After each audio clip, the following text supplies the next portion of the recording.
اطبع شقتك واسكن من غير قروض ولا تقسيط.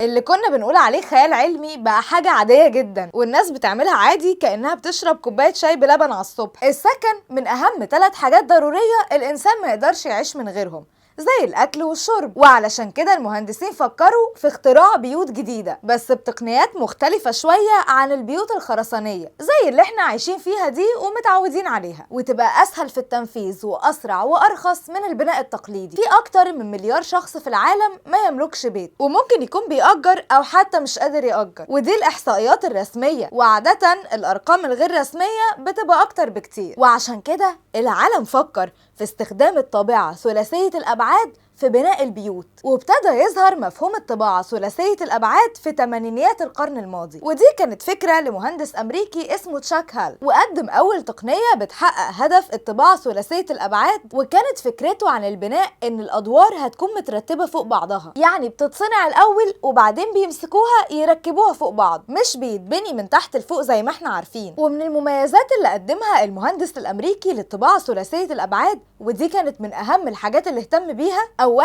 ان تكون تكلفتها رخيصه مش غاليه عشان تكون في متناول الجميع وكل الناس تعرف تسكن، وعلشان يحد من تشرد الاسر. تاني حاجه وهي الوقت، اشتغل المهندس على تقليل الوقت في البناء. والغريب بقى انك عشان تبني بيت من دول انت مش محتاج لشهور ولا اسابيع، انما انت محتاج لساعات معدوده، وهيبقى عندك بيت وجاهز للسكن كمان. والصين جربت الابتكار الجديد ده وفعلا بنت بيوت كتير وب$5000 بس، وده اوفر بكتير من البيوت الخرسانيه التقليديه. تالت حاجة بقى وهي الهياكل اللي بيستخدموها في بناء المنازل ثلاثية الأبعاد. طبعا أنا عمال أحكي لك وأنت متخيل بقى إن عشان 3D والحاجات متركبة فوق بعض فشوية هوا هيطيروها، إنما في الحقيقة هم بيستخدموا هياكل قوية جدا وقليلة المخاطر من الزلازل. ده ممكن البيت يتحمل زلزال قوته 8 ريختر، وحتى لو لا قدر الله اتهدت فالمواد اللي هي مصنوعة منها أخف بكتير وأقل ضرر من الحديد والأسمنت. يعني العالم واخدنا في سكة إنك ممكن الصبح تقرر تبني بيت، والظهر تبقى مخلصه، والعصر تفرشه وتريح فيه شوية، وبالليل تقعد تتعشى وتنام. بس قولي لو انت بقى هتعمل بيت 3D هتعمل مكانه فين وشكله ايه؟ اكتب لي في الكومنتات واعمل لايك وشير لو عجبتك الحلقة، واستنى الحلقة الجاية.